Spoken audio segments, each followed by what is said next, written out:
All right. I think we're live. Hello, everybody. Well, hello, friends. And welcome to another episode of SerenityOS Office Hours. Please let me know if you can hear and see me. I have it set to the ultra low latency as usual, but it's not as ultra low as you might think. Yep. All right. Excellent. People are here. So, nice to see everybody. Hope everybody's having a good week. I certainly had a pretty decent week working on a whole bunch of things. And yeah, so this is office hours. We're going to do what we always do, where you can ask anything that you want about Serenity OS. Technical or non-technical questions are welcome. And we'll just talk about whatever comes up. And there are a couple of things that always come up, and you can find those in the FAQ, linked in a pinned comment, and also at the bottom left of the screen. Yeah,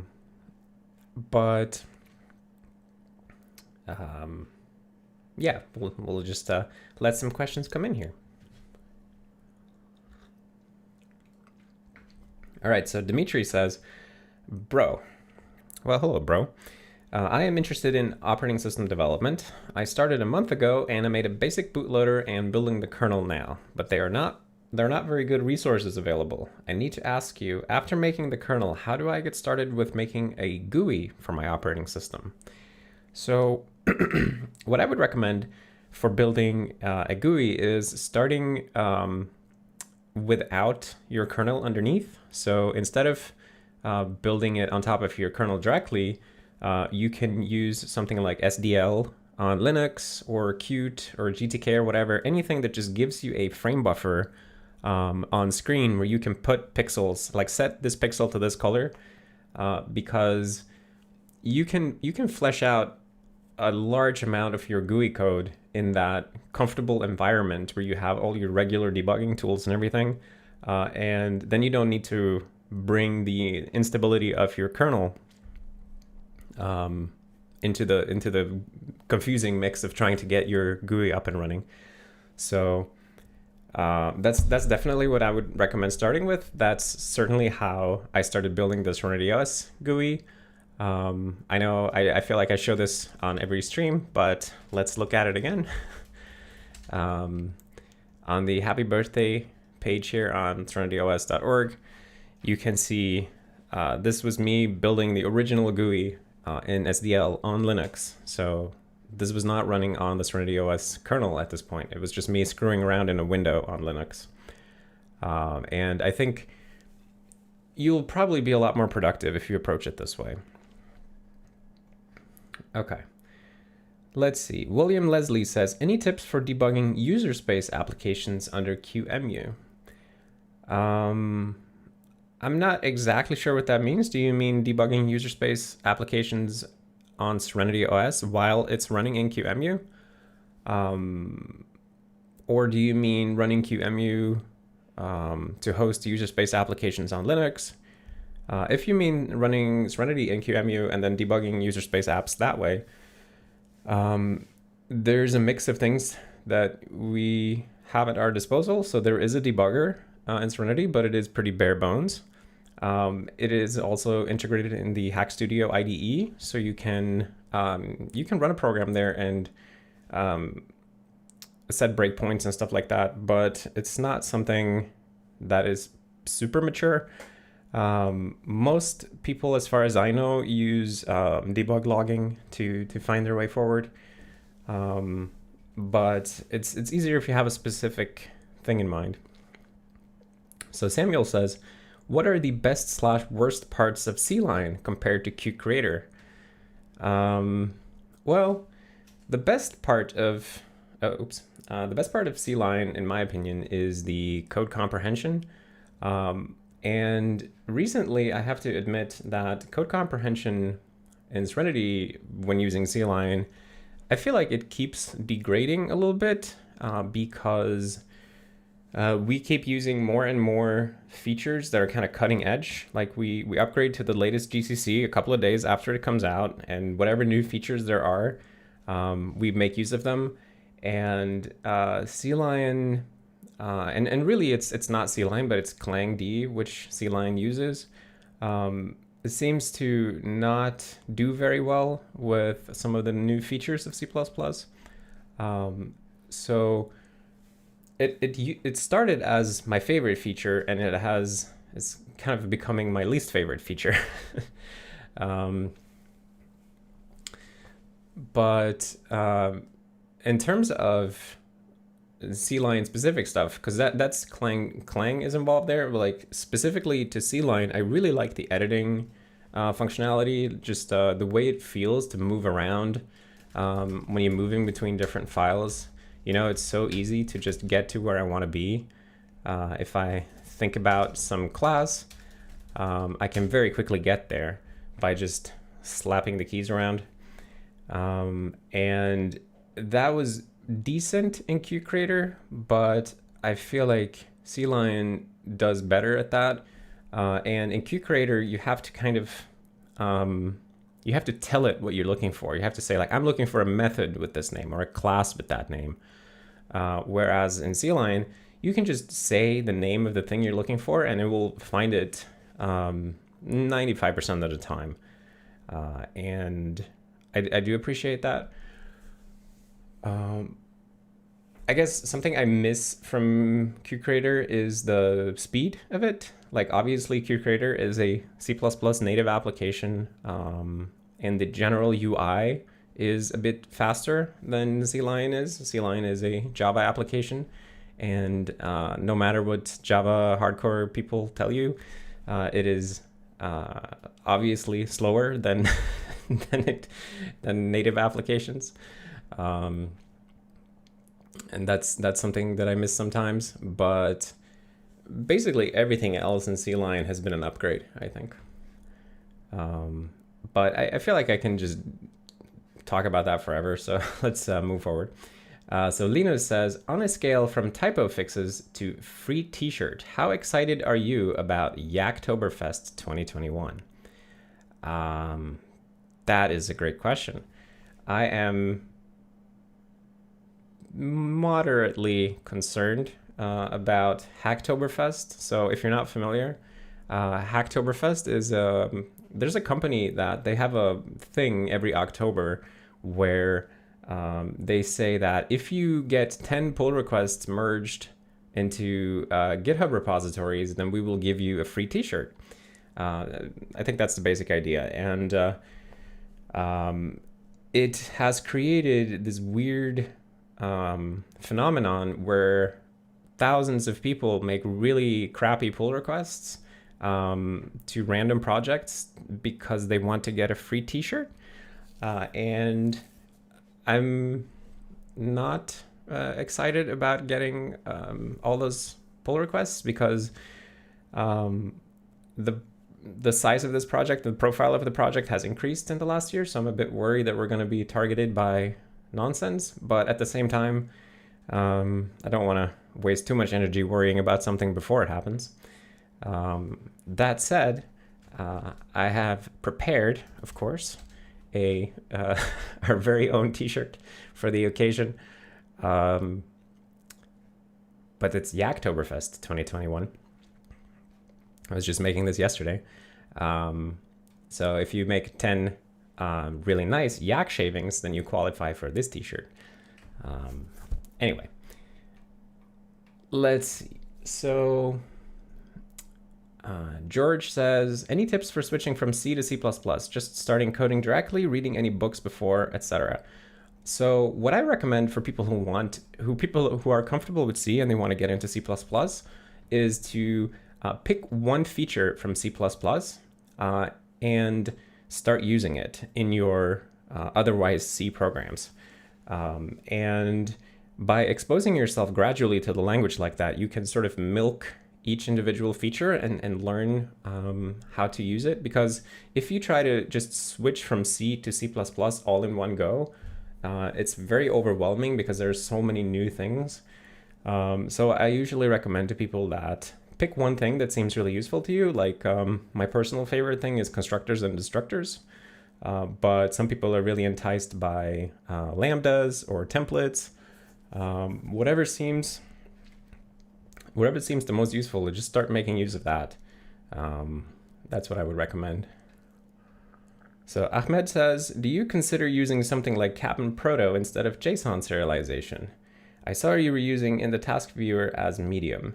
Well, so we just do something that works. And if it becomes a performance problem, then we come up with something better. But since it's not a performance issue, and it's currently highly ergonomic, like the fact that the data exchange format between the kernel and the user space is human readable, human editable, it is very, very nice. And we're not seeing performance problems, so we don't try to solve problems that we don't have generally. Also, I wouldn't, like, we're not going to integrate some random third-party library for any reason. So something like Cap'n Proto is completely uninteresting to this project. Dimitri says, can you make a community post on your channel for people like us who can get started? I saw OS Dev Wiki, it's confusing. So I'm not really interested in teaching beginners. That's not what this channel is about. That's not what I'm about. What I do is I make content for more advanced and intermediate developers so that they can they have somewhere to go, because there's an infinity of beginner content online, and OS Dev Wiki is just fine. If it's confusing, you just need to like focus and take it in, because they have everything that you need, I promise you. Liam says, will FreeDOS be integrated in any way? I don't see why we would integrate FreeDOS in any way. We're not integrating any third-party software in any way, FreeDOS or anything else. Let's see. Daniel says, my main editor is Yak Studio. Yak Studio is a sweet name. Mustafa says, oh, this is news. I guess I'll have to make time for PixelPaint pull request. Right. The pull requests for PixelPaint. I remember now. I'm supposed to look at more of those. So FFS Ray says, what is the company hosting Hacktoberfest so I can avoid them? Let's see. They're called DigitalOcean, I think. Hacktoberfest. Speeder says, keep uhs and ums to a minimum. Be quiet and think instead. I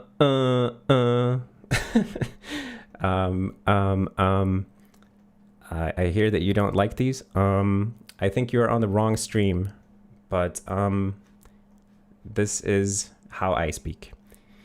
Let's see. So it's Hacktoberfest 2021, DigitalOcean. Yeah. So there was a, who was it? Dominic Denicola. How the hell do you spell it? Dominic Denicola. I think he made a blog last year about Hacktoberfest. Yes. DigitalOcean's Hacktoberfest is hurting open source. So that was the big talking point that happened last year. All right. Let's see. What do we do with this person here who's being unpleasant? Put user in timeout. All right. Let's see. So Matthias says, good afternoon, Andreas. I enjoy your latest video, although I will say you make it difficult to have a good sleep schedule. I'm sorry about that. You can watch the video the next day. It's not required to watch it right away, but I'm glad you enjoyed it. I also enjoyed working on the browser stuff. Very pleasant. Let's see. Firefox says, PixelPaint is getting super nice with all the recent commits. Yeah, there have been a bunch of people who picked up PixelPaint recently and have been adding awesome stuff to it. Let's look at it actually.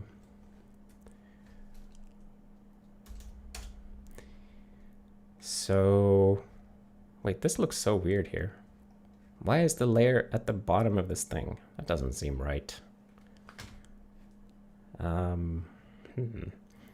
So the guides we talked about recently, and there are new filters, and now I can't even remember what is actually merged and what's not merged.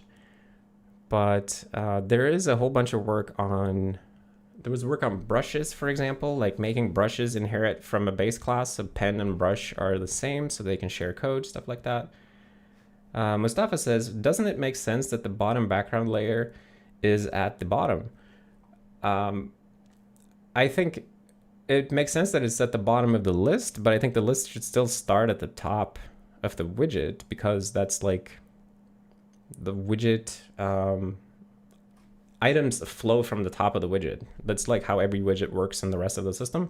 So I think if you have two layers, we should like it should still be this order, but I think we should start up here. I can't think of any other thing that works that way. Anyways, yeah, as he says, brushes are in, right. And there's stuff in the queue that I need to look at. Try using the eraser. It can behave like a brush. Right, yeah, I remember looking at that. And then we use the eraser, and oh, look at that. It's not scattered anymore. I think previously the eraser would draw rectangles, and now it draws like a continuous line. And if you turn on brush, it will have a faded outline like this. So very, very cool. Also, if we zoom in, we can see that it's actually creating transparency. Previously, I think the eraser was doing filling with white instead of transparency. So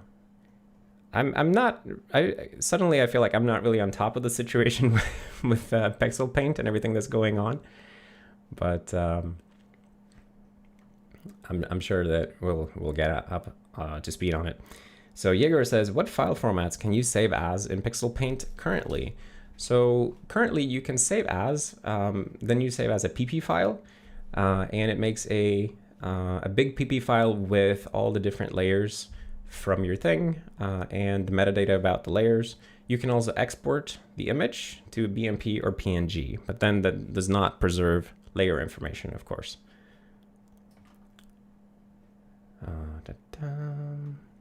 Matthias says, blasphemy, videos must be watched immediately.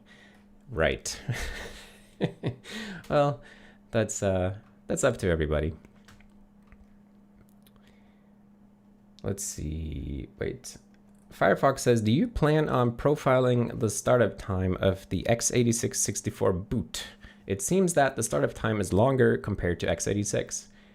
So I don't really have a plan for anything, as I would expect people to know by now, but that's certainly something that I've noticed, that the 64-bit boot is a bit slower, and it seems to have, in particular, a time window after Windows Server comes up before you actually get Windows on screen, that there's something going on there and we need to investigate, but I don't have a plan to investigate that. Anybody is welcome to do it. Eventually I will probably do it otherwise. Let's see. So Puya says, how is that GUI so responsive? Have you measured its latency? I have not measured its latency, but I keep mentally checking if everything is okay. And there have been a couple of instances where I noticed that latency was getting worse, and I spent some time working on it. We also have some tools for debugging, like overdraw and things like that. And we've been able to use that to identify issues or instances of like drawing the same thing over and over, which is obviously like a waste of time and a waste of work. But in general, the GUI is very simple, and that contributes greatly to its feeling of being fast. We don't really do a bunch of shading, shadows, blurring, things like that, right? So that helps, but I don't know. From my perspective, if you build a GUI, it will be fast. It's only when you start to do nonsense that it starts to get slow. It's actually, from my perspective, it's difficult to make a GUI that runs slow. The main way that people do it is that they add tons of abstraction layers, so that the very common thing that people like to complain about is like web-based GUI applications today, right? And it makes sense that those are slow because you have all these different abstraction layers, and you're so far away from drawing rectangles and lines on the screen. And we are not so far away from that here. Like we are in C++ throughout, and just drawing pixels and line on the screen. So I think we're fast because that's the default state of a handwritten GUI application, is to be fast. There's no reason for it not to be fast. Jagger says it does feel really good, especially on real hardware. Yeah, that's good. And I don't see any reason why this would ever change. Like, given the aesthetic that we're going for here, there's absolutely no reason that this should ever become slow. If the GUI ever becomes slow or laggy, then we have completely lost track of what we're doing. Let's see, Mustafa says, favorite yak emojis. Ooh. Well, yesterday I made one that was called Hacktoberfest. I think, oh wait, what was it called?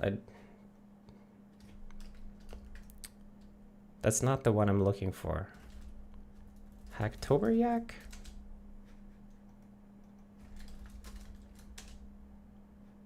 It's not there. Okay, well, I put it somewhere else now. I think the new one where we have a yak wearing a shirt, it's called Hacktoberfest. I don't know where it is on my machine, but I don't know. I like all the yak emojis, and if you haven't seen the Yaksplained repository on github.com/kleines-filmröllchen/Yaksplained, I'll just link that here. There's this extremely nerdy document explaining the various yak emojis that we have.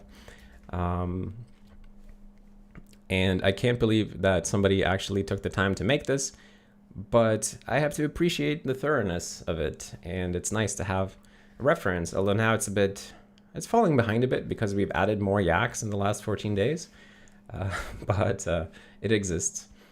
And once the new ones are added, I will tell you which ones are my favorites. Let's see. Dead Marshall says, can you port Holy C to Serenity? I don't know. Can you port Holy C to Serenity? You are welcome to do that if you would like. Bloom says, is the rendering immediate mode or retainment mode? Like, is it closer to mGUI or Qt? It is retained mode. So we draw the windows into a window backing store, and then we keep that backing store around. So whatever's in the file manager is still in memory, right? So when I reveal the file manager by moving this text editor around, Windows Server has that image retained, so it does not need to tell file manager to redraw itself. So file manager can actually be completely dormant if you're just moving another window on top of it. And this is something that also contributes to the system's feeling of snappy. snappiness. The fact that we're free to move things around on screen without causing repaint.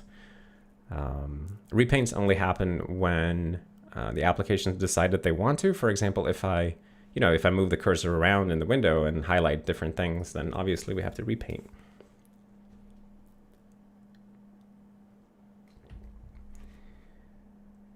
Let's see. Simon Franz says, how does the versioning of Serenity work? Does it have a version? What are your thoughts on minor, major build style of versioning? I don't have strong opinions on version numbers. Serenity does not have a version number. There is just a master branch, and everybody uses the latest version of that. Because we are still so far away from anything that could be called a release, so there's no real point in trying to organize things into some kind of released version. And also,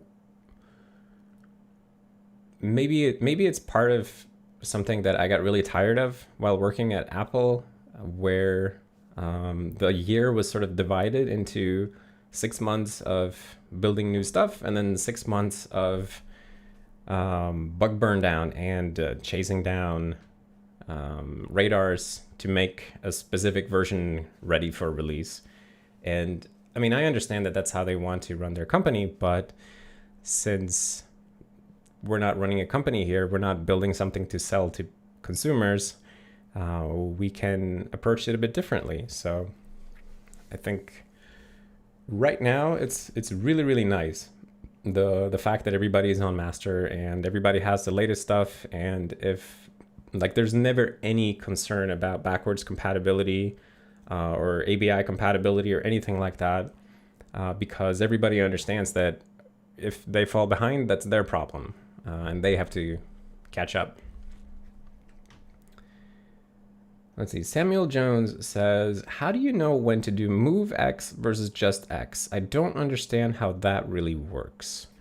So you want to do move when, the easiest way to think about it is when you don't want the thing anymore and you want to pass it to somebody else, then you want to do move.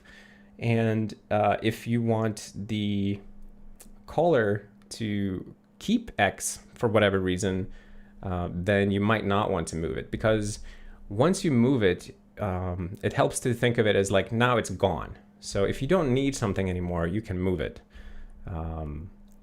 And that's the basic approach. There's a million nuances to it, and even if you move, the callee might not care, might not make use of it. For example, if the callee takes a const reference, it doesn't matter how much you move at the call site, nothing will happen. But in general, move is for when you don't need something anymore and you want to pass it to somebody else. And then if you have more specific questions, we can look at those. So Lawrence says, so there are no plans to write a Python binding for the GUI libs. There are no plans for anything in particular. If somebody shows up and implements Python bindings for the GUI libs, then we will take a look at those. Dimitri says, do you guys need to work on Serenity? I can work for free in your project to learn and grow my knowledge. Everybody is welcome to work on Serenity. There are almost 500 people who have contributed code or changes to it already. And nobody needs to ask if they're needed or welcome. Let the code decide. If you add a pull request, and people will take a look at it. Let's see. Hendrik says, have you considered using Zig or part of the Zig toolchain for Serenity? Not really. I don't see why that would be useful to us. We are a C++ project and we have our build system under control. We build our own compiler with our own patches and everything. So it would be a large amount of work to integrate a different thing. And I know that Zig has these ambitions to to become sort of a generic build tool for C and C++ projects as well, but I don't see what that would add to our project in particular. But I'm perfectly happy to see any examples of amazing things that you can do with Zig as a C++ compiler that you cannot do currently in our project. Paul says, Dimitri, you can just start doing stuff if you want. Right, exactly. Just start doing stuff. There's no reason, no need to ask for permissions or anything like that. You can just start doing stuff. That doesn't mean that we will integrate your changes, but you don't need anybody's permission to hack on the system. It's perfectly open. Let's see. HHGGFHGGDD says, I'm a non-technical user. Love this project. Can't get it to run. Gonna keep trying.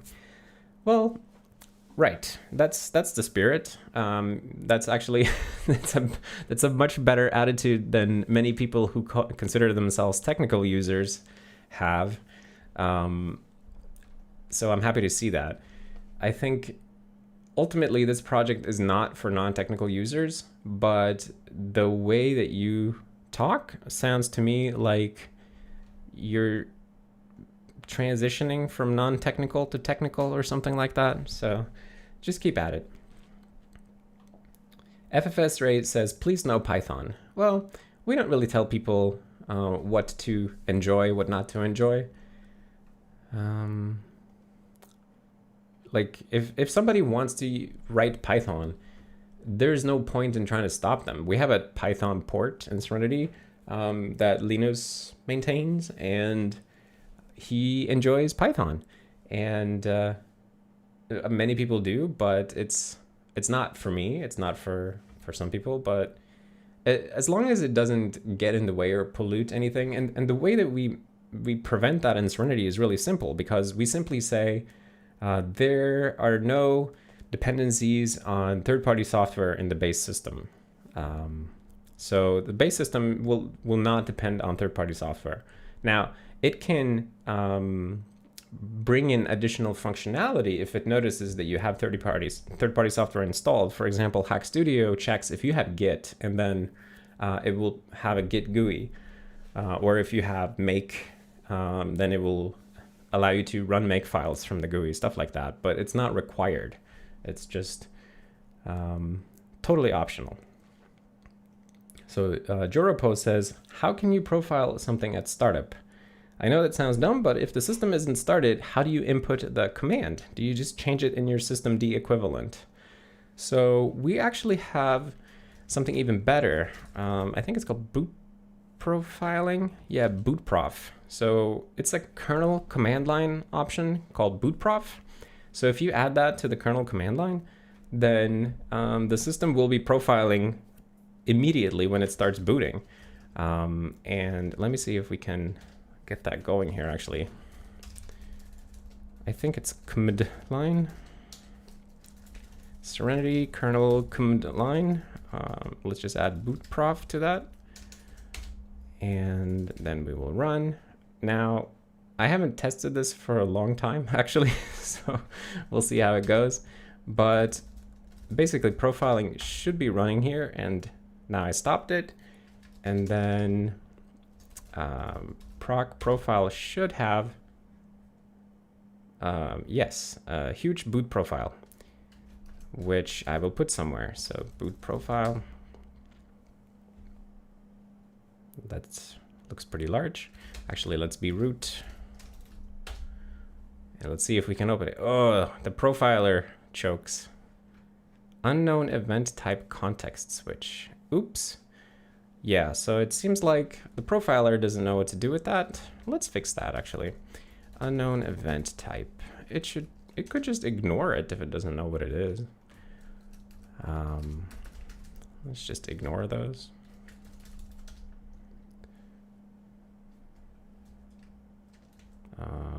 And also let's unset the Serenity command, because we can use the one we already have.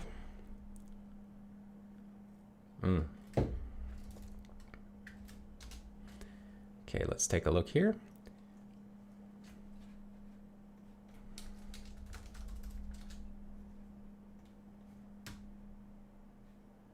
Wow, a lot of stuff that it doesn't recognize. But so it seems like the profiler has, since the last time somebody used the boot profiling, profiler tool has become a bit whiny about unrecognized profile events. So whiny, in fact, that it eventually crashes. Okay. This might be a little bit more broken than expected. Yeah, okay. It seems like something that we have to look into, but let's not get sucked into that. There is a way to generate the boot profile. We have the boot profile here, but apparently I cannot view it at the moment because the profiler refuses. Let's see. Mustafa says, to be honest, ACK and other libraries are so rich and expressive in Serenity that I don't really feel like Python is needed as much. And that's from somebody who defaults to Python for any scripty stuff. Right. Yeah, so that's sort of how I feel about it as well.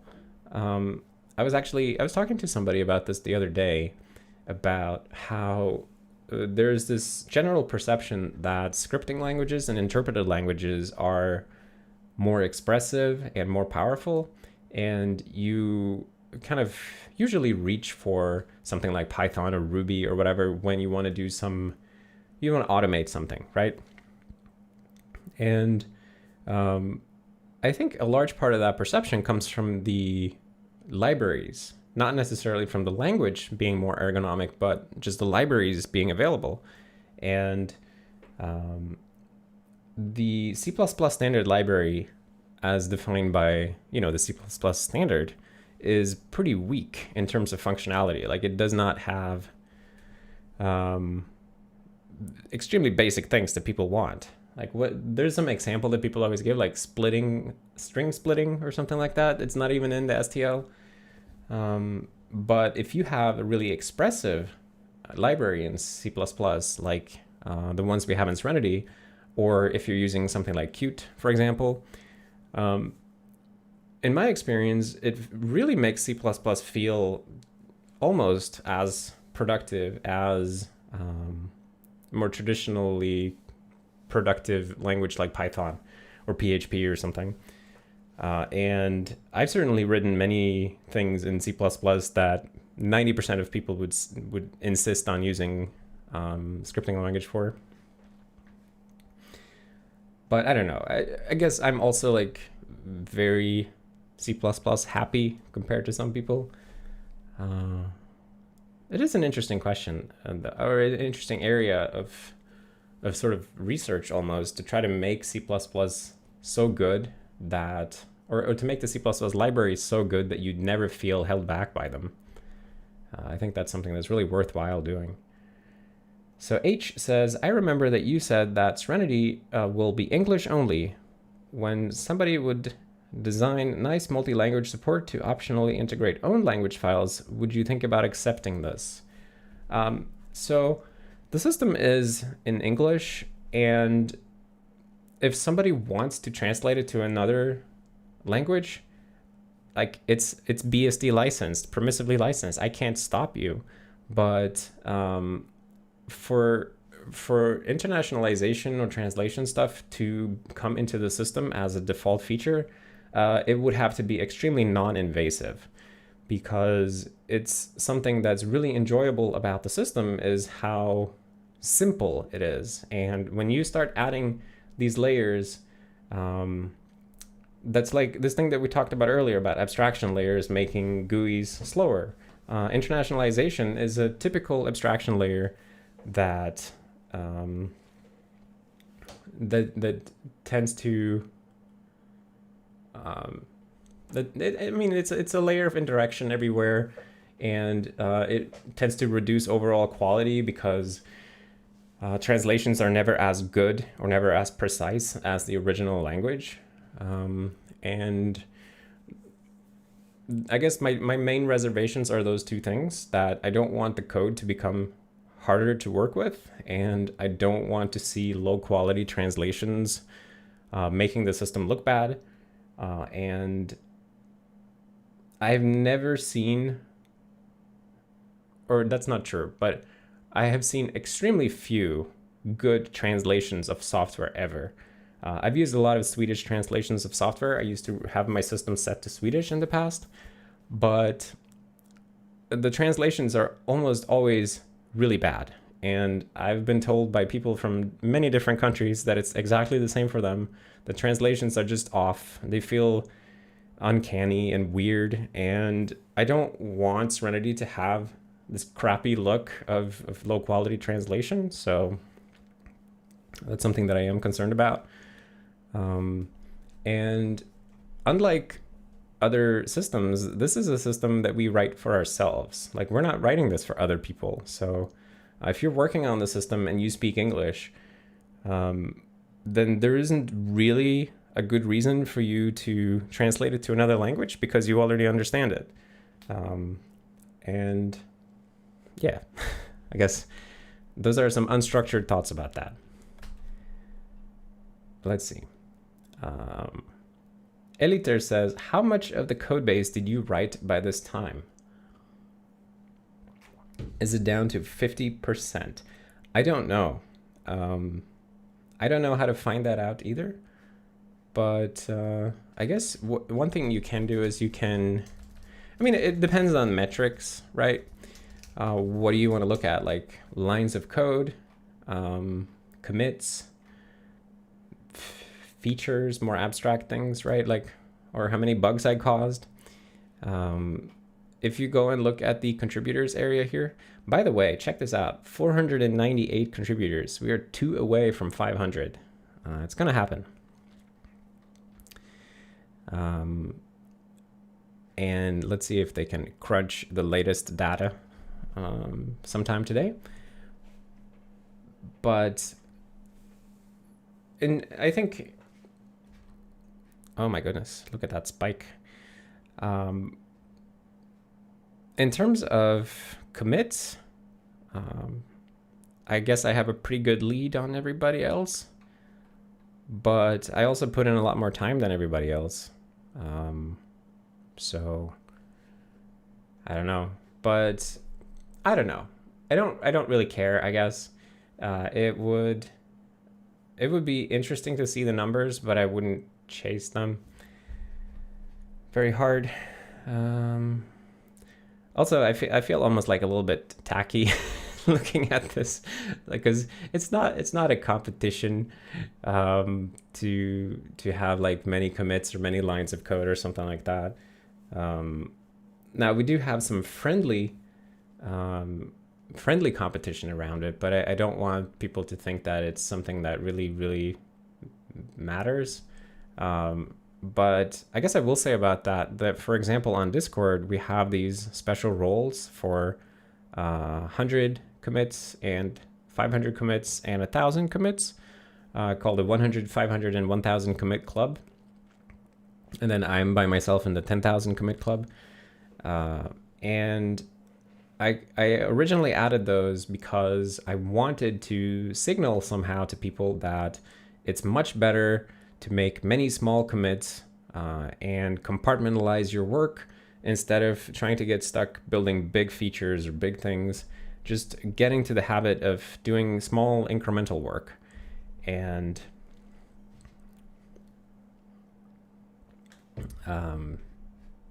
I think that's worked out pretty well. Like most people have picked up on it and understand that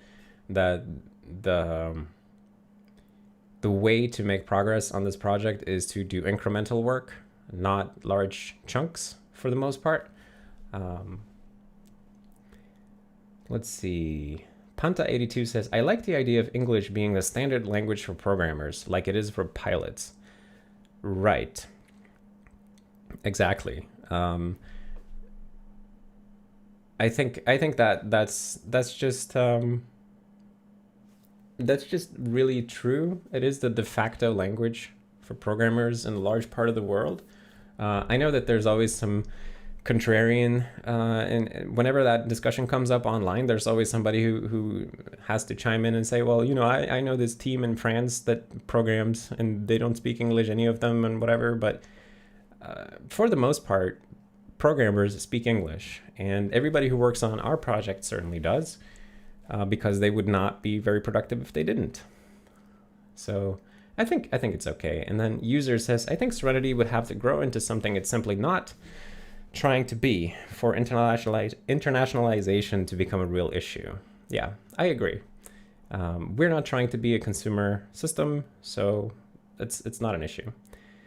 And Linus says, it's not a question, but I'm really happy that you made Brian and Idan maintainers.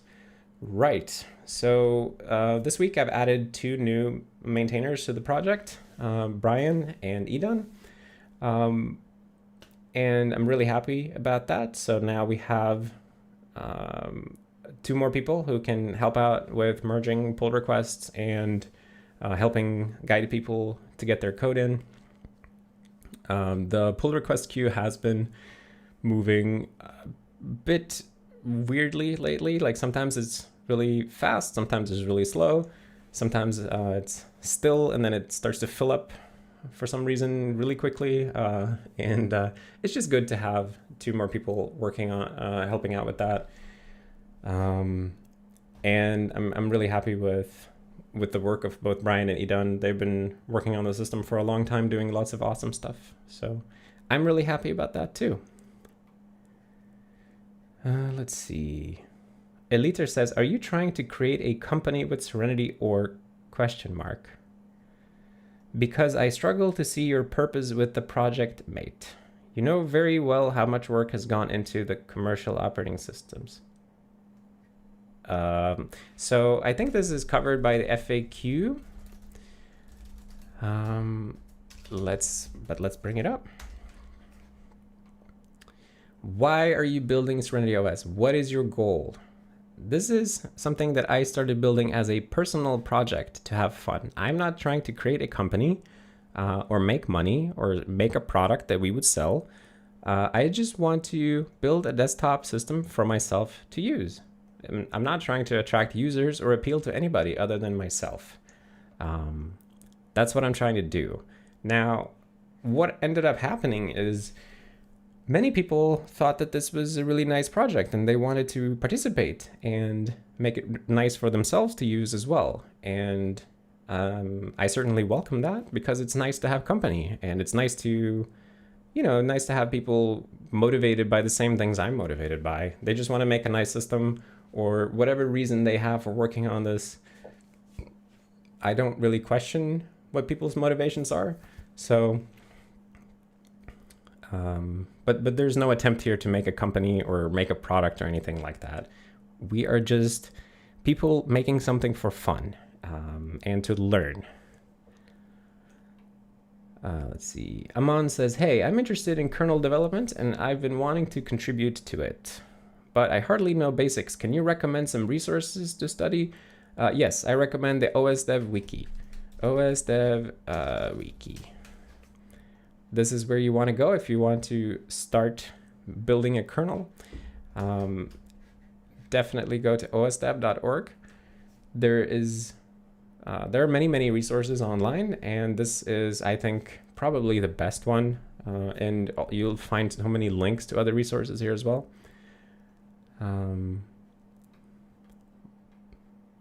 Let's see. Buffer C says, hi, Andreas. I'm planning to dig into C++ because of this awesome project. I'm a web developer, so anything around HTTP feels familiar to me. There are already some APIs in ack/libjs to do some crawling stuff.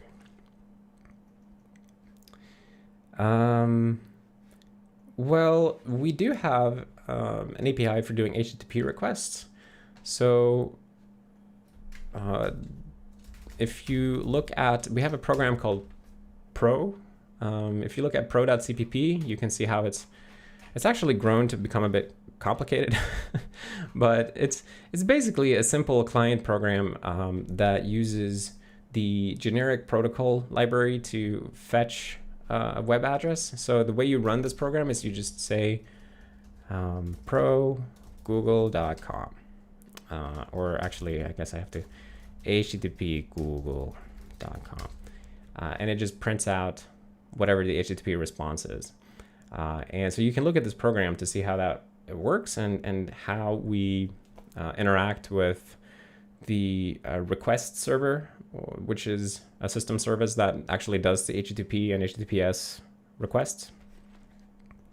But if you just want to see the API from the client side perspective, this is the place to start looking in Pro.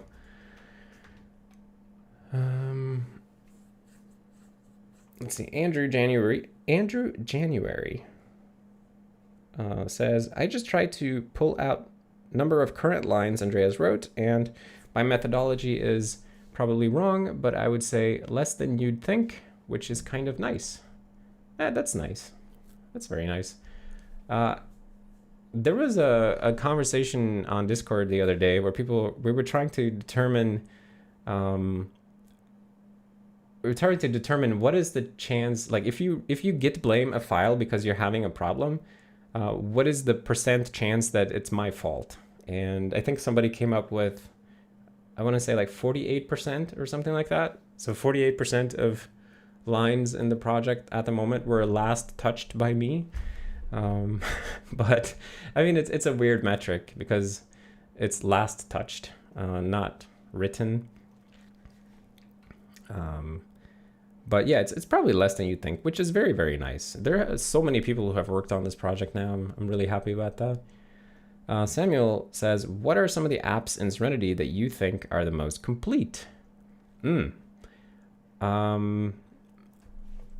don't know. I think in terms of functionality, I guess text editor and terminal are probably among the most complete because they work. Like they are a fully functional terminal emulator and a fully functional text editor.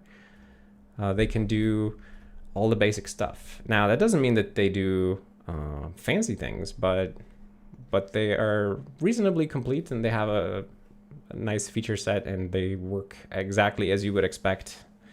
But in terms of UI, I guess I like File Manager, but it doesn't feel fully complete yet. Like it's missing a lot of different interactions that I would like to be able to do, like mouse-based differentiation between copy and move and things like that.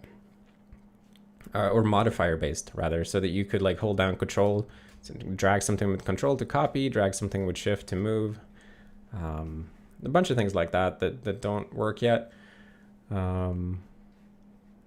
And I guess an easy way to determine if something is reasonably finished is anybody working on it? And people are working a lot on PixelPaint lately, so I guess that's not finished.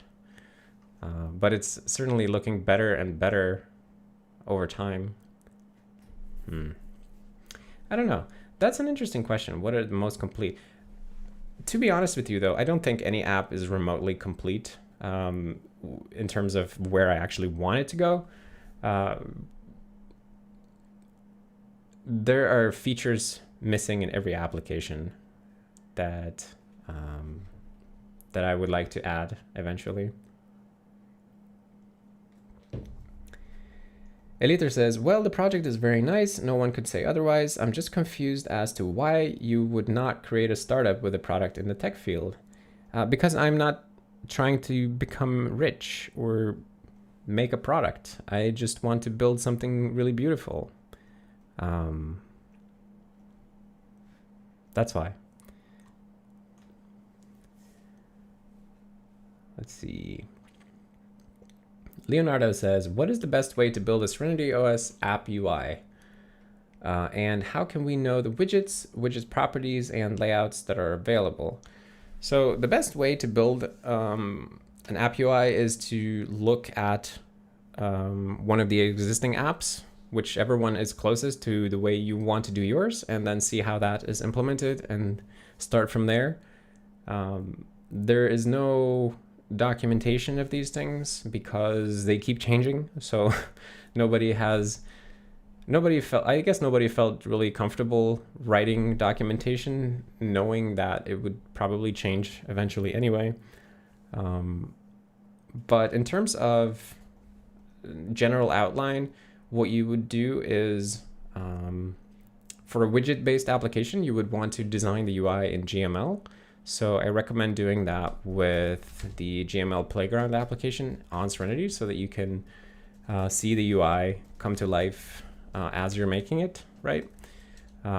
It is possible to write UIs by hand with C++, but it is tedious compared to doing it like this, right? And then after you've done the widget layout with GML, then you would build a skeleton C++ app that imports the GML and then sets up all the different widget callbacks and interactions that way.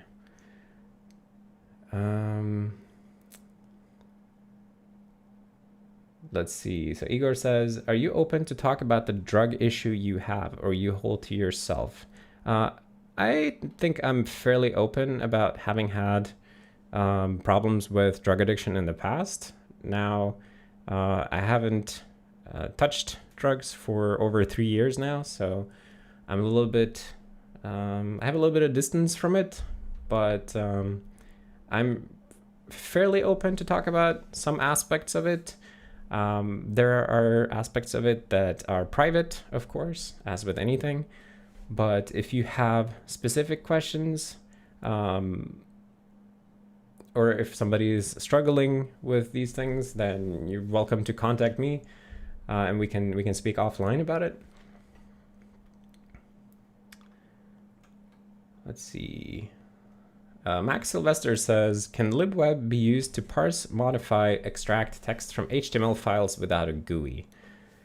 Yes, you could do that. It would be a little bit tedious, but you could do it. And it's not terribly tedious, but basically we're moving away from the in-process web engine model and we're going fully multiprocess. So what that means is that previously the C++ representation of the DOM, like all the elements and stuff on the page, that would be in the process where you instantiate a web view. Going forward, all of the web objects are in a separate process, and you can still interact with it, but you do that via an API. And you don't have the luxury of just like passing a pointer to random internals. But what you can do is you can pass JavaScript across to that separate process that will then run in the context of the page. So in practice, what you would do is you would create an out-of-process web view, which is out-of-process web view, this class right here, and then wait for it to load the page, and then you would send it some JavaScript. What's the API? I mean, we have, run JavaScript. And then we would need to have a way for that to, it needs a way to return the value to you, which we can do. We can add a synchronize API that simply waits for the JavaScript to complete before returning. So you would have to do the actual extraction logic in JavaScript. But yes, you can do that. Joropo says, why does Serenity have so many daemons? For example, why having a single request server while people could fork and make the request in this new child? Wouldn't that be easier? Well, that's really two questions. But the reason we have many daemons is to get process separation and privilege separation, which is greatly beneficial for security because it allows us to sandbox each individual daemon so that it can only do the bare minimum that it needs. For example, in our web browser, the browser program does not have access to the internet. The web content process that renders the page does not have access to the internet. If they want to talk to the internet, they have to go and ask request server to do it for them.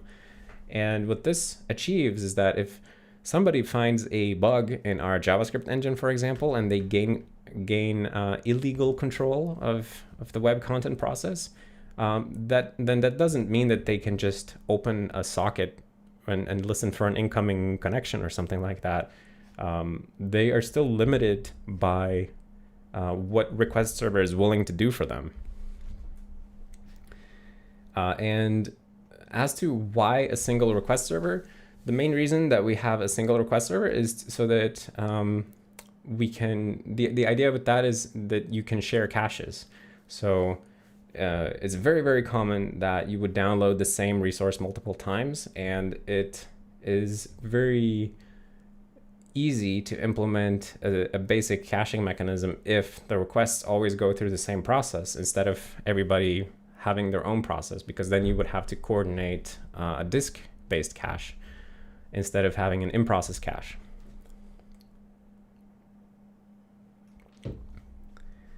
Let's see, Nick Wenninger says, how does the kernel organize and wait on multiple files using select? What is the wait mechanism? How do you avoid race conditions? The way that the kernel implements select is that we have this thing called a select blocker.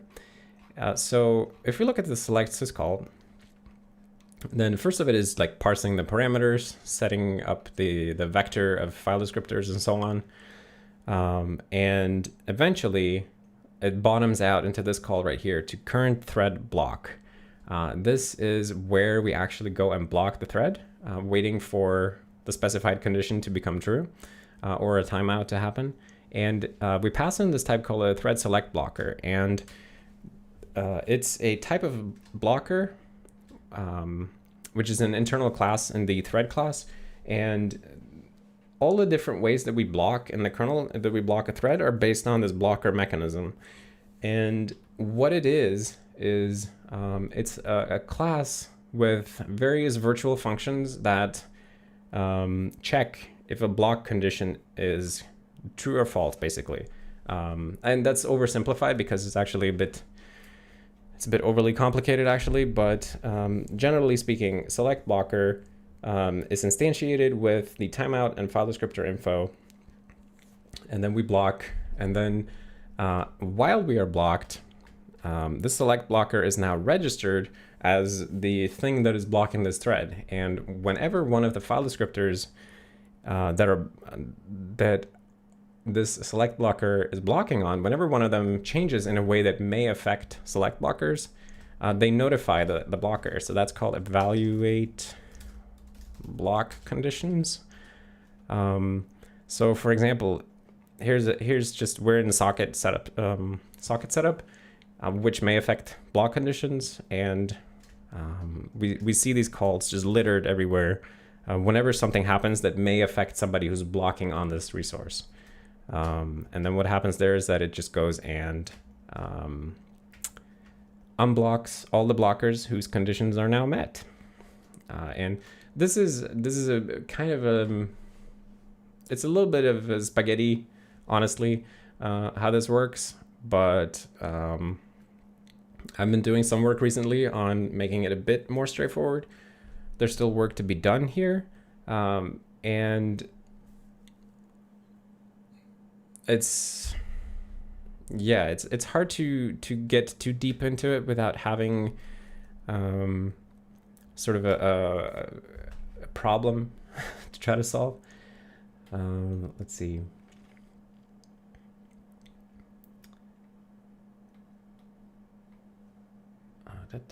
Character X says, hi Andreas, what do you recommend between building many small projects or stick to one big project for a long time? That depends on what makes you feel productive. If you feel productive with many small projects, then do that. If you feel productive with one big project, then do that.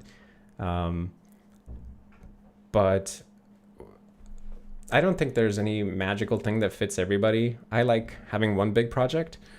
But I know many people who thrive when they do many small projects. I guess the one thing I would recommend for small project people is to make sure that you actually get them to where you want to get them to, and try to not just abandon projects for some new, more interesting thing all the time. Because there is great benefit in actually finishing things up or getting them to a place where you're happy with them. Let's see. Samuel says, how do you think yourself from 2018 would react if you could go back and show them the current state of Serenity? I think he would be very proud and very impressed, and also extremely intimidated by the idea of sitting on YouTube and streaming yourself, talking to people, taking random questions.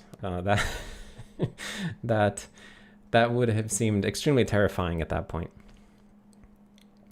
Mr. Unknown says, at what point do you think that you can switch to SerenityOS 100%? What are the missing features for that to happen? I don't know. We'll see. Tib says, hi Andreas, will there be more code review videos? I think watching these teaches me how to write better code. There probably will be, but as I always say, I don't have a plan. I don't have a plan for anything technical or non-technical, really.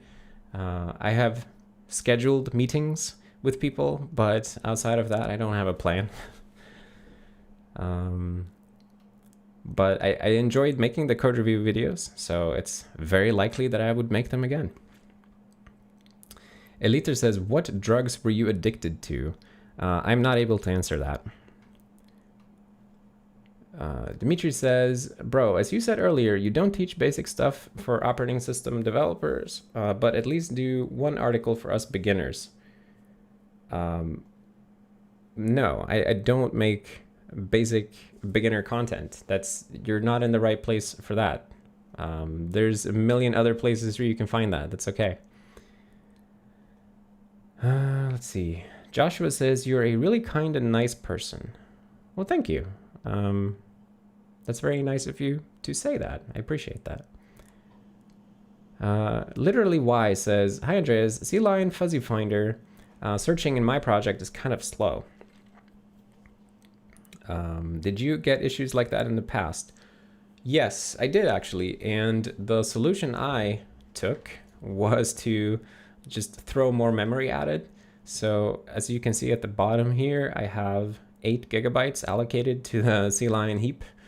I wouldn't say that that's an ideal thing. If you click on it, it garbage collects. It's not ideal, but it helps. It definitely helps a lot.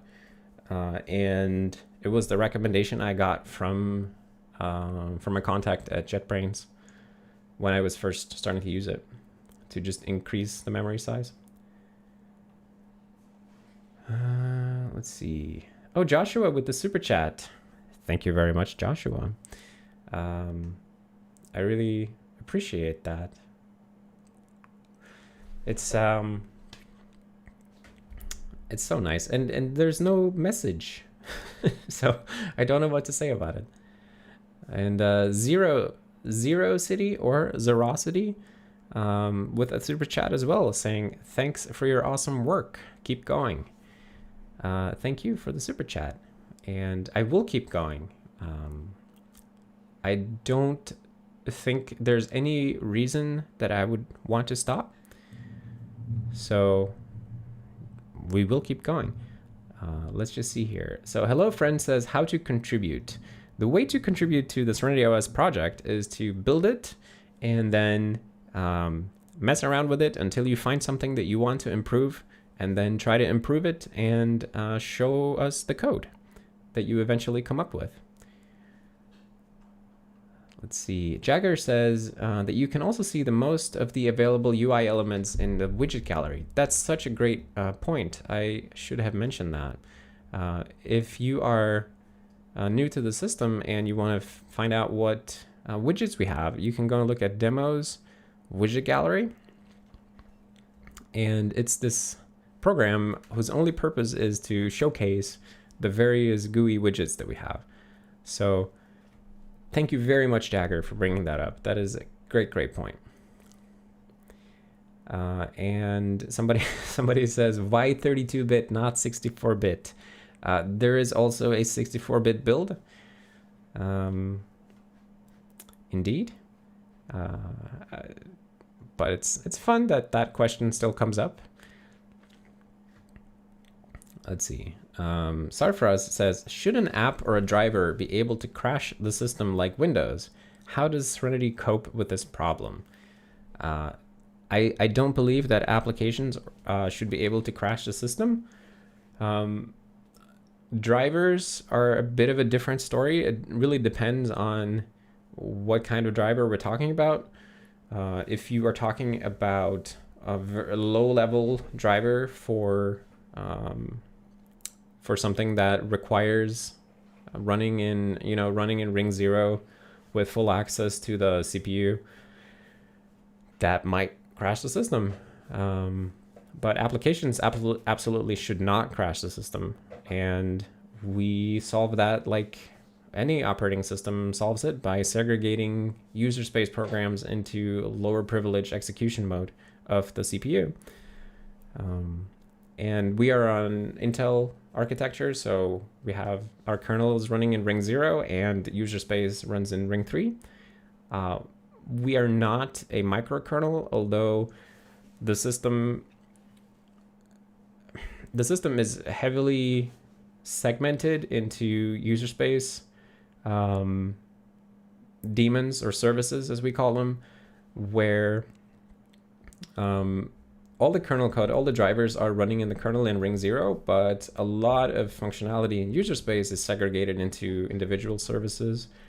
And there has been talk about experimenting with a user space network driver, for example, but I'm not super sure that that actually solves anything for us, but it's something that's probably worth digging into if somebody feels like it.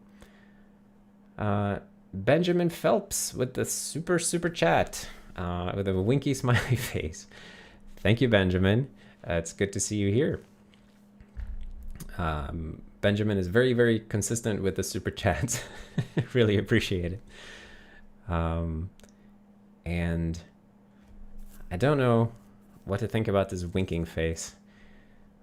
My immediate thought is that maybe we should have a winking yak face, but let's not get distracted with that. What is this number? I'm not fast enough with Roman numerals, so I'm just gonna punch that in here. Oh, it's 1337. That's cool. All right, so Mr. Leetspeak here says, what is the most unfamiliar place in the entire codebase for you?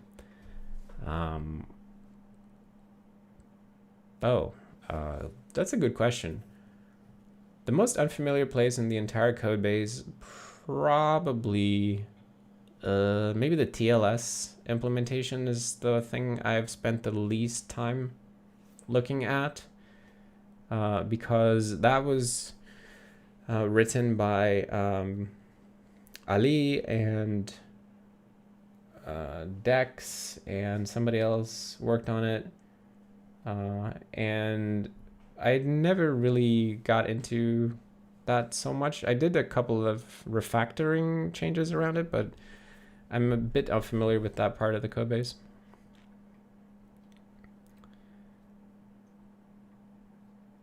Timothy Slater says, I see it throughout the code base, but for somebody that's not familiar with C++ or Serenity libraries, can you briefly explain what move does? That's funny. We actually talked about that earlier today. So what move does is it does one thing technically, but let's talk about what it does conceptually. So let's just gonna get a place here to type some code. Ignore this. So say that we have a string foo, and then now I want to save that string somewhere for keeping. So maybe I have a vector of string, my strings, and I want to put that string in a vector. So then I can simply append it like this. This is what you would normally do, right? You're used to this. And what actually happens here is that you're making a copy of the string. And in many cases, the programmer knows that I don't need this original here after I've appended it. I have no use for it anymore. It's just going to go out of scope and get destroyed. So what move allows you to do is to say, I don't need this thing anymore. Just give the thing to this person that I'm calling, and it's theirs now. I don't care about it anymore, roughly speaking. And that allows, in technical terms, it allows a different overload to be taken where ownership is transferred from the original here, and it's transferred to the vector. And so it allows you to avoid the copy. So this is usually referred to as move semantics. And it's about transferring resources rather than copying them when nobody needs the source value anymore. And of course, there's a lot of technical nuance to this, how it actually works. But if you just search for move semantics C++, you can learn more about it. In most cases, it is an optional thing that we do for efficiency and for clarity of purpose. There is such a thing as a move-only type. You can declare a type which could not be copied. So, for example, if you make not a type, a struct, which cannot be copied, right? And then you say that it has this constructor.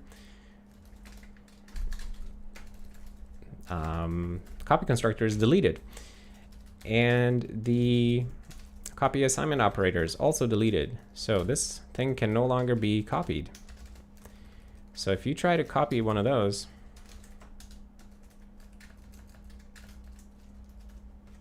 we'll have to do that. And then I have to move things around because I'm confused, and we need a constructor for this thing. Why can't I autocomplete? Come on, CLine. Right, so now append here is not allowed in this case because it cannot be copied. It's a move-only type, so if you try to move it,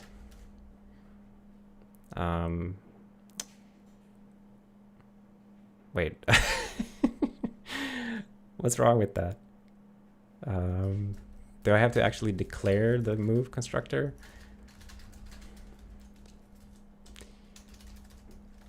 Default. There you go. Yeah. I always forget about that. So now this is okay. You can move it, but you cannot copy it. And we have some move-only types in Serenity. The single owner smart pointers, for example, onPutter, and non-null onPutter.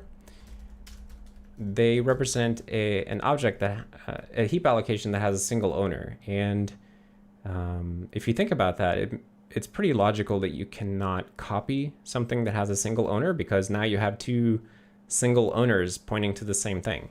So by necessity, these are move-only types. So whenever you are transferring one of these things around, you have to move them.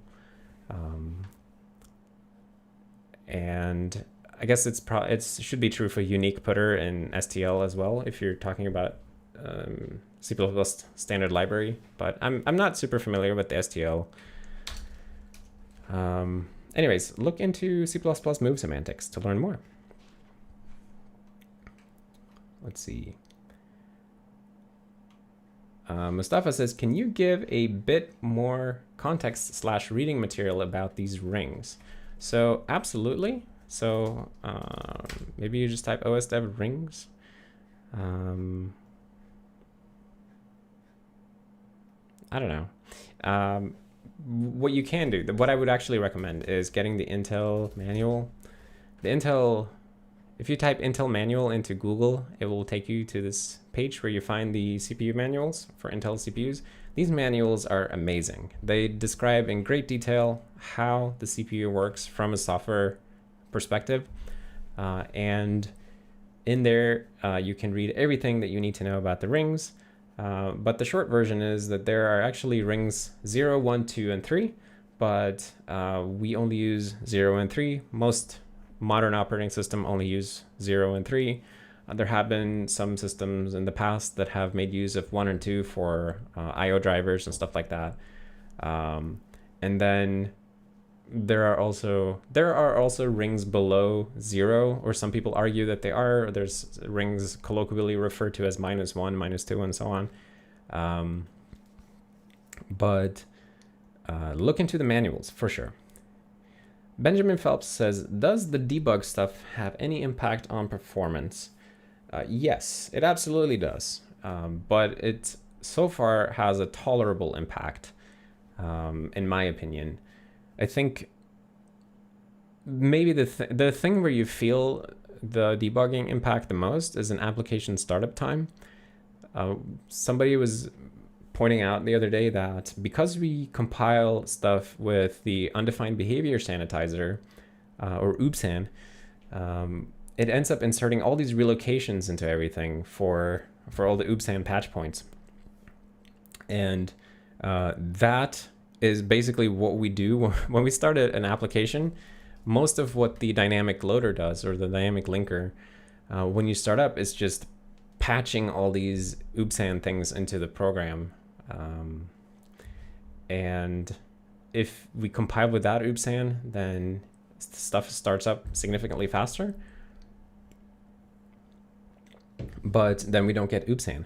And I really like that this, at least at the moment, I really enjoy the fact that we are running our system with undefined behavior sanitizer in the kernel, and everything. And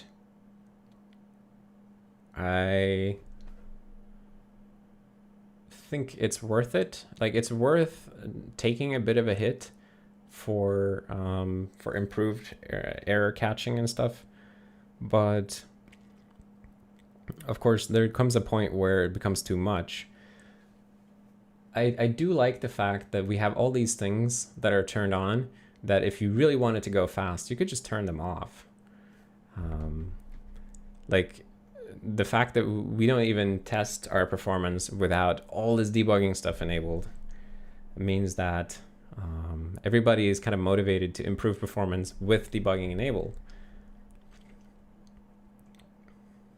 Let's see, Mehdi says, what does the IPC system use under the hood? TCP socket or something else? It uses local sockets. So sockets in the Unix domain, Unix local domain socket. It uses these things, Unix domain sockets, and they are essentially similar to TCP sockets. The main difference is that when you're using the Unix domain, then you don't connect to an IP address and port, but instead you connect to a file name in the file system. So what you do when you're setting up a Unix domain server is that you create a file somewhere and then you attach a socket to it, or you bind a socket to that file. And then others, client programs, can try to connect their socket to that file. And that's how all of our system services get in touch with each other. So we keep those files in /temp portal. So here you see all the various IPC portals that we have. These are just all socket files denoted by the S at the start of the line here. And yeah, so these all have somebody waiting for somebody else to connect to them, basically.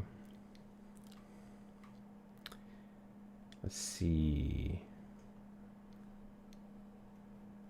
Joropo says, why do you have to use move? Can't the compiler notice that foo is going to move out of scope anyway and put an implicit move? It does not do that. It does that in some cases with return values, but for passing something to a function, for example, the compiler doesn't know that, because I guess the reasoning, I would assume the reasoning is something that, like, you can't just change when the destructor would run. Like, you passing something as an argument to a function, and you would change the compiler so that it decides to run the destructor for that thing much sooner than it previously would. Because previously, like in C++, destructors are always executed in the reverse order that they would construct it, right? So if you construct a bunch of things, you expect them to be destroyed in exactly the same order, or you're breaking a key invariant of the language. So if the compiler were to suddenly start randomly destroying things out of order, I think that would probably break many programs. Let's see. GH Fear says, with copy, do you mean pointing to the same object, or is that what you mean by moving? With copy, I mean invoking the copy constructor. So that can mean different things for different objects. You implement the type, so you decide what copy means. But I mean invoking the copy constructor. If you move something, then you have a chance to invoke a move constructor instead. So, but it's up to the receiving side to decide if a move will occur or not. The caller can only prime the move, but it's up to the callee to actually execute the move. Pagdot says, I may be wrong, but as soon as you declare a constructor, all others get deleted. Yeah, that's just just me screwing up the basics. Timothy says, thank you so much for the explanation and the keywords to use to learn more. Yeah, I think C++ 11, when that came out, move semantics were like the big main feature, as I recall, or at least the one that seemed the most interesting, most important to me. And it's 10 years ago now. And it really has changed the way C++ is written. So very cool feature. And I definitely recommend everybody make use of it. ByteFlood says, how much of the code is x86/x86-64 specific? How much effort, very roughly, would be required to port Serenity to ARM? How much of the code is x86 specific? I don't know exactly. Yes, I will answer your question in a moment. I don't know how much is specific to the type of CPU. You can definitely look that up. I don't know how much effort would be required to port to ARM. You are welcome to investigate that and report back with the answer. What were you saying, Zerosity? Oh, here. Okay. Could you explain the build/QEMU pipeline? Yeah, sure. So basically, the build to QEMU pipeline is that we have CMake files that describe how to build a system, and there are quite a lot of them at this point. And there's actually a big reorganization in progress in the pull request queue. But the basic idea is that we the system builds in two phases. The first thing that we do is we build host tools that we need for code generation. So we build a bunch of our libraries for Linux on my machine, because I'm on Linux. If you're on Mac, we build them for Mac. And we use our own libraries to implement those tools. So that's the first thing that we do. We build these code generator tools and stuff. And once all of that stuff is ready, then we switch the toolchain that CMake uses to our own Serenity target toolchain. And we use that to build all the system libraries and applications and kernel. All of that stuff is built with the Serenity specific compiler. And then those are the two compilation phases. And I guess then comes there are two more phases, but they're not compilation. So after you've compiled the host tools, code generators, and then the system binaries and libraries, then what we do is we do we call it install pass, where system header files and libraries and executables are all copied into a directory structure that I think if we go to the build directory here, it goes into the root directory. So for example, if you look in root bin, you can see all the various binaries from our system. So we copy them in here and create this directory structure, which is supposed to become the directory structure of the Serenity system that we're building. So we install everything into there, and then the final step is that we build a disk image. So we build this thing called disk image, and it's an ext2 file system. So basically we create an empty file and then slap an ext2 file system into it, and then mount that using a loopback mount on Linux at least. I don't remember how it's done on other systems. And then we rsync, we use the rsync tool to copy the root directory that we have here. All of these things get rsynced into that disk image after it's mounted. And then we unmount it, and then that's the final disk image that we then run. And then what I usually do is I do ninja run, right? And this is really just a thin wrapper around this script. In the, if we go to the project root, then in the meta directory, there is a run script, and it's a shell script that sets up all of the various arguments needed by QEMU. And it also allows you to run QEMU in a couple of different modes. So for example, if you want different types of networking, or if you want different hardware emulated, all of that stuff you can control in here, or if you want to pass custom command line arguments to the kernel.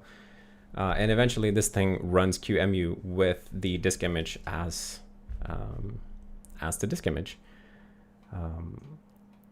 I hope that answers your question. Welcome back to the bottom. But if you had a specific question about something in the chain from build to QEMU, then we can look at that. Let's see. Samuel says, if you eventually want to develop Serenity inside Serenity, will you write virtualization software or just port QEMU? Well, what do you think?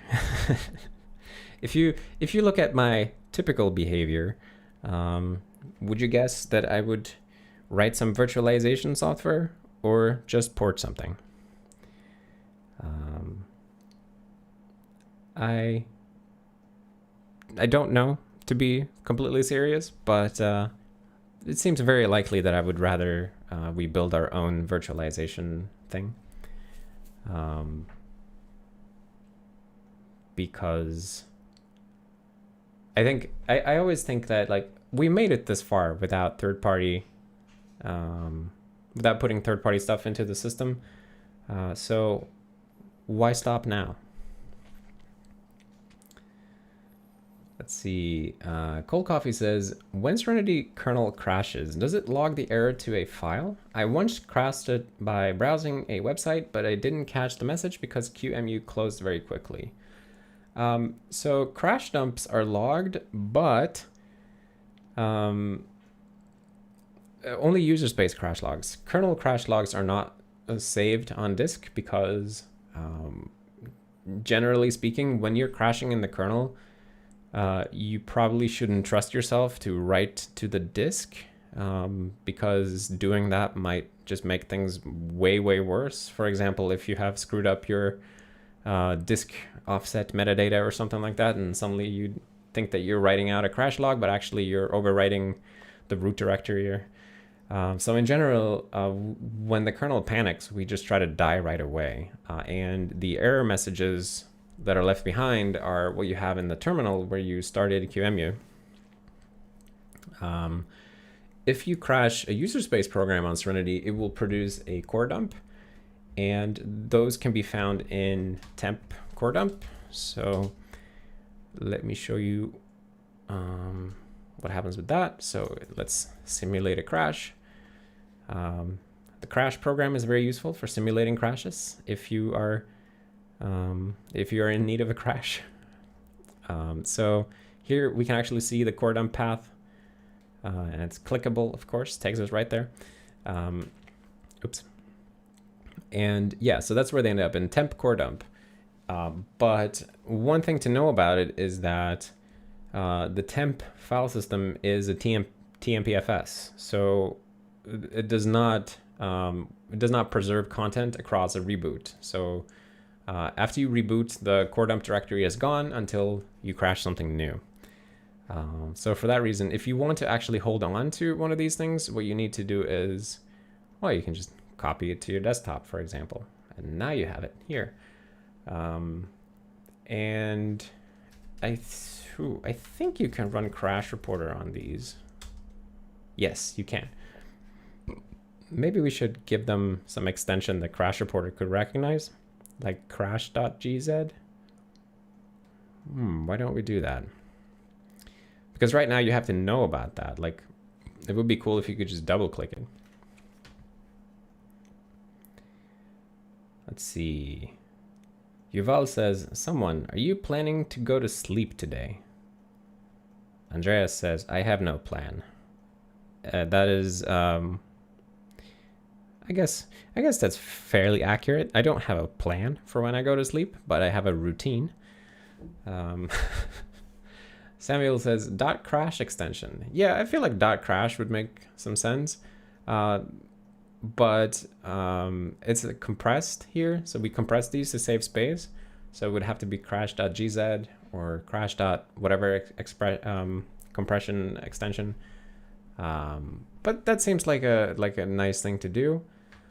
And actually, something that's kind of silly that we do in the system, speaking of crashes, is that when you crash something, you get a crash dump here on the debug console, and this is generated by a program called Crash Daemon. So Crash Daemon is always just sitting there watching the core dumps directory, and if a new file pops up, it will parse it and dump this backtrace.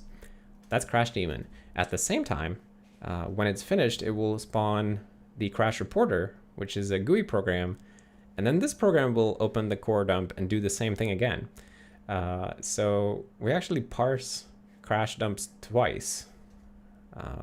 That's a bit silly. I feel like something could be done to improve that, but it's a bit of a tricky problem because Crash Daemon is a service that's always there, and Crash Reporter is a simple GUI program, so it would require some thinking to get it right. Nick says, what is the format of a crash dump file? It is an ELF core dump. So it's a standard ELF core dump. ELF core, what is it called? ET core? ELF? Yeah, so it's an ET core ELF file. And basically the ELF spec describes how to generate a core dump. So that's what we do in the kernel. We have a class called core dump, which produces one of these things. So you create a core dump, pass it the process and the path where you want it to go, and then you call write on it. And then this will generate the ELF header and the following headers and segments. And it's actually quite neat. And we also add some extensions to this, but the extensions are sort of within the ELF format. So ELF allows you to add what they call notes segments. So you can add arbitrary notes to a core dump, and we use that to embed JSON. So we embed this JSON structure with arbitrary data from the crashed process produced by the kernel. So one thing that we do use that for example, is, oh, that's all crashes. I didn't want to do that. I think this one is, that's abort. Wait, how do I get verification failure? Or we can do a pledge crash actually. Yeah, so if you violate a pledge, this one has not pledged Stadio, and then it crashes because it tries to write to a file. It actually says here in the backtrace, has not pledged Stadio. And the way that that works is that when the pledge violation occurs, then the kernel inserts that information into the core dump, and that is then preserved through one of these notes segments, and then we can pick it up in the crash dump program here to tell you what went wrong. And we have these for a bunch of things. So if you have an assertion failure in user space, then it will tell you what the assertion was that failed. And the API for that is set core dump metadata, I think, yeah.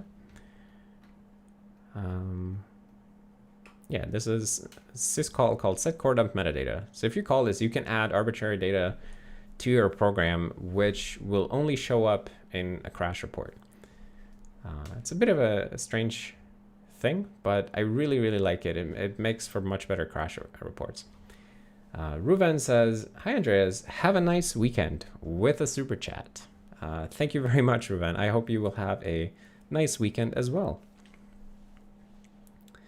Samuel says, "Are there any good things for new contributors to work on? I want to contribute, but I don't know what to work on. There are too many things in the system." There are indeed many, many things in the system, but I insist that you find something that you want to work on, instead of finding somebody to tell you what to work on. I really want people to work on stuff that they are interested in and that they feel strongly about. That's why I always tell people to use the system until you find something that you want to improve. So that's my advice to you as well. Just mess around with it. I'm sure that you will find something that bothers you, because it is a beautiful but flawed system, and together we can make it better. User says, "How do you feel about telemetry? Are you open to the idea of adding it to Serenity?" I will absolutely never add any telemetry to Serenity. I think telemetry is a very sad thing, and it's very sad to see people adding it to their software, especially when there have been some highly publicized instances recently of people trying to add it while acting like it's not a big deal, or acting all shocked and surprised when people say that they don't like it. I do not like telemetry. Character X says, "Can you show me the code or CPP file for debug logging function?"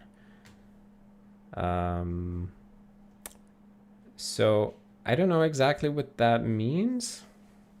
What is the debug logging function? Mikolai says, "Do you work for Microsoft?" I do not work for Microsoft. Chris says, "Is that wallpaper available?" This one right here? Not yet. I just made it, but I will post it in the artwork channel on Discord. I will post it in the artwork channel on Discord. Patrick says, "What's the IDE you're using?" It's CLion. CLion indeed. It's CLion from JetBrains. They have such a big web page. Yeah, it's this one right here, and it's pretty comfy editor.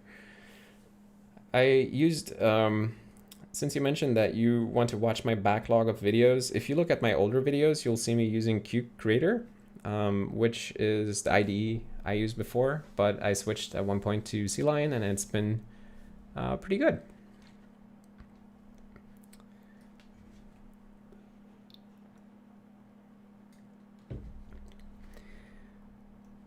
Also, this question is very interesting. Do I work for Microsoft? What would give you this idea? I don't work for anybody at the moment. I work on SerenityOS full time. I used to work for Apple for many years, and before that I worked for Nokia, and I've never worked for Microsoft though. Let's see. Samuel says, "Favorite hidden features on Serenity?" Oh, well, if I tell you, what my favorite hidden features are, then they wouldn't be hidden anymore. Oops. But let's look around. I guess I would have to say my favorite less known feature is the control click in menus. I'm just super happy with that thing, where if you hold control while you click on a menu item, it doesn't close the menu. I feel like it is the single coolest innovation of this entire system.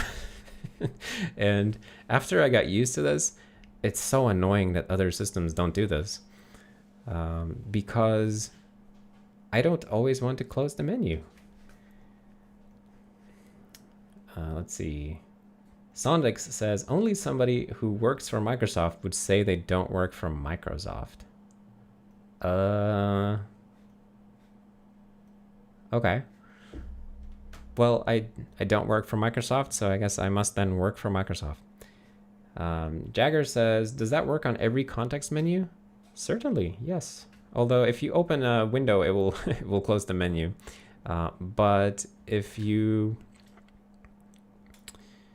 damn it, we need a context menu with some checkbox. It should work here. So like show dot files. Oh, we got a crash.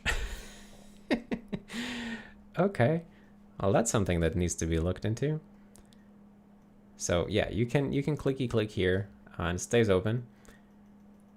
But this crash looks pretty nasty. It's a null deref in file system model invalidate. Something to dig into for sure. I wonder what the repro case was. Oh, okay, just keep clicking the show dot files over and over, and then you get that. Okay, that should be debuggable. Let's see, Yuval says, do you still appreciate weekends like you did before you started working on Serenity full time, or do weekends just feel like normal weekdays?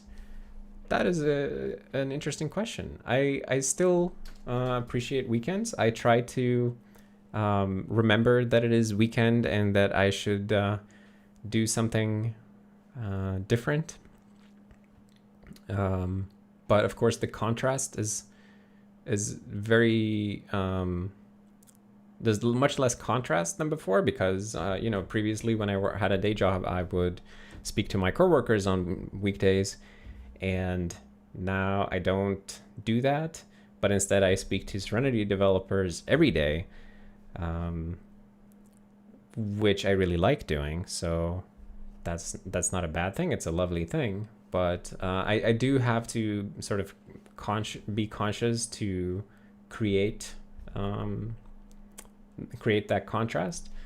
So I've been trying to catch up on some video games on the weekends, for example, like playing some games that I've been meaning to play for years.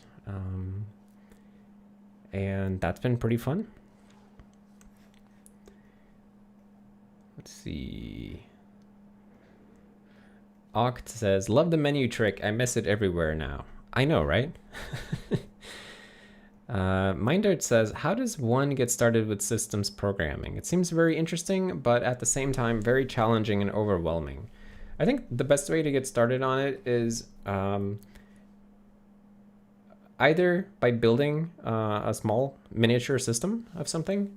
I often recommend to people to build an emulator, for example, a Game Boy emulator, a Nintendo emulator, or something like that, because when you build something like that, then there are all these different components that you have to build, and they have to work together, and they have to integrate nicely, and it's sort of a microcosm of systems programming. And there's tons of resources and great documentation about these things. But if you don't like that idea, I probably would recommend just participating in some kind of a systems development project. Like you can start hacking on some little corner of the Serenity operating system, for example, and get comfortable in your little corner, and then gradually grow that corner until you feel comfortable in more areas. We've certainly had many people who started in some corner and then ended up running all over the place, you know, all the way from from little user space things to kernel changes and hacking on browser engines. And this project is quite special in that way, in that we just have everything here, or not really everything, but we have a lot of stuff, and everybody can find some area where they can get comfortable. And once they do get comfortable, they can expand into other areas, because, and we make that really quite simple and aerodynamic by using the same coding style, the same principles, the same libraries and everything everywhere. So you learn the patterns in one area of the code, and then you go somewhere else in the code and you'll find that it's written in the same way. And that allows you to just jump into other parts pretty easily. I guess those are my two recommendations. Either build some small system, like an emulator or something like that, or participate in some systems development project, like our project here, or you can find lots of interesting systems projects on GitHub. Let's see, Tommy says, working on Serenity 24/7, do you sometimes just code something unrelated to get away for a while? No, I don't. I tried, but I felt really unproductive, and I only did it the one time, and it just seemed so uninteresting compared to making progress on something I care about in Serenity. See, Joropo says, is there anything you dislike more working full-time on Serenity compared to your old job? Oh, is there anything I dislike more?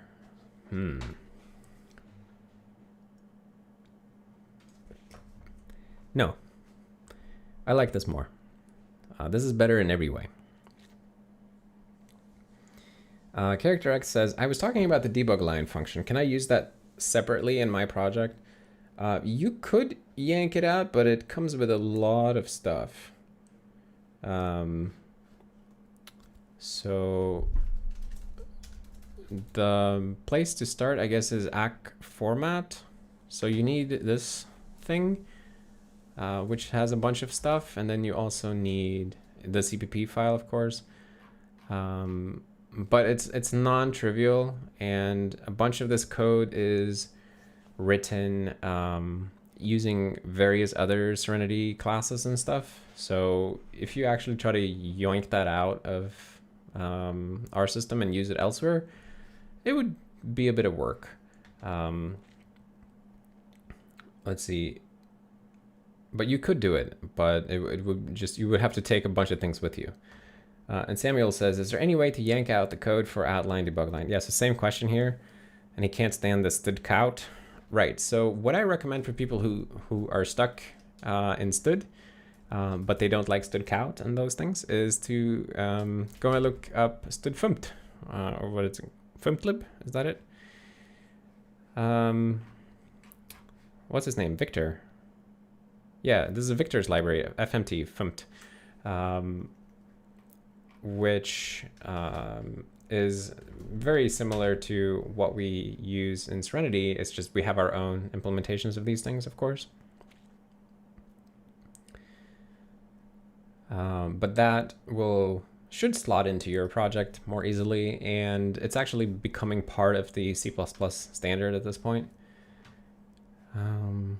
Alex K says, is there a shutdown button in Serenity? Yes, there is a shutdown button. Let me show it to you.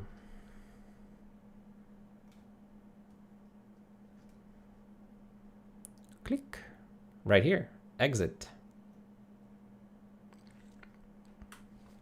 You select power off and you click OK. And then now we've shut down. See, Ahmed says, what are your thoughts on haiku? I have no particular thoughts on haiku. And then he says, is there any plan to provide ready-to-use images? I've failed to build Serenity because of libcurl. There is no plan for anything in particular. And there's no plan specifically for providing ready-to-use images. This is a system that you build yourself. The instructions are extremely clear, and thousands of people have managed to build it following the instructions. So I recommend consulting the instructions. Let's see. If I'm willing to provide you with resources to support Serenity, is that a possibility, or is somebody already sponsoring the infrastructure? We're not in any particular need of virtual machines and container clusters or things like that.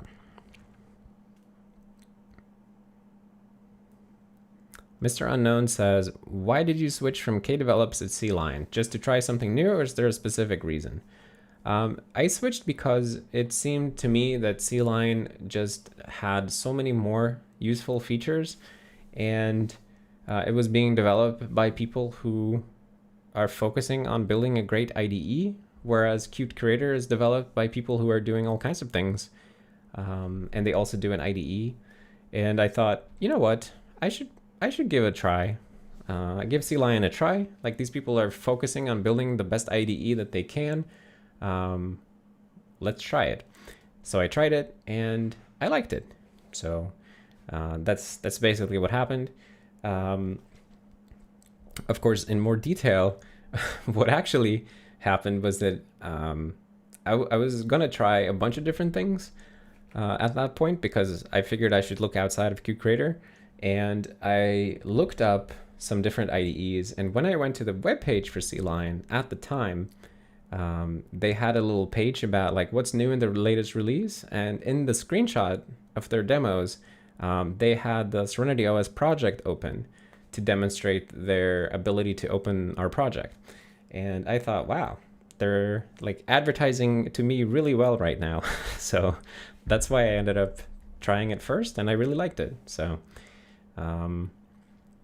I don't think that was intentional advertising, but it was so targeted that they couldn't not get me with it. Let's see. Samuel says, what's fundamentally different about macOS/Windows, etc., that they take on the order of minutes to boot and even half a minute sometimes to shut down? I don't know what Windows does on boot and shutdown. And I don't know half the stuff that Mac does on boot and shutdown, but there's a lot of stuff, it seems like. And it just keeps getting more and more. I don't know. I mean, I've looked into, while I worked at Apple, we sometimes looked into what Safari, because I worked on Safari, so we looked at what is Safari doing that takes time to start up, and why does it take so long to shut down? And there were a whole bunch of different things, like big dictionaries being built, like a lot of strings being put into trees and things like that we could reduce. But I don't know. I don't know what the system as a whole does to start up so slowly. You can probably look into it. I'm actually not super familiar with how you look into system logs on macOS if you don't have the Apple internal tools. But anyway, I think it's probably one of those things that just snuck up on them over time, like this boiling frog effect. Because it doesn't need to be that way. But if you always keep adding stuff, right? Like you're always like, oh, I'm just gonna do this one little thing on startup, or I'm just gonna do this one little thing when we shut down to, to synchronize with the server, or to write out all of my state, or to make a nice little log entry or whatever. And it seems like it's no big deal, and then you just keep adding more and more things, and eventually you have so many things and you don't know why you're so slow. And it does worry me a little bit that we would run into the same trouble with Serenity, but I think it's unlikely that we would make that big of a mess because we have sort of a self-imposed constraint that we're not trying to build an arbitrarily complicated system or an arbitrarily configurable system. It's pretty clear what the system tries to be, at least to me it is. So I'm quite hopeful that we will be able to keep it simple and stay focused on what we're doing. But I guess we'll see. We do have to be honest about these things. Now, if we notice ourselves slipping and getting slow, then we need to, put countermeasures in place. Anyways, Tobias says, just get the Apple internal tools. Yes, maybe I should. But I would rather not. I've done enough macOS debugging for a while. Anyways, we are out of time. So this will be the end of today's office hours. I want to thank everybody for coming and for all the awesome questions and for all the super chats and the regular chats. And I hope everybody will have a great weekend. If you are gonna work on Serenity, then come hang out on the SerenityOS Discord server and talk about what you're doing. And oh, here comes somebody. Like, it's so sad when people drop in the last second. Hello, Film Rochin. But yeah, so have a great weekend, everybody, and thank you all for coming, and I will see you all next time. Bye.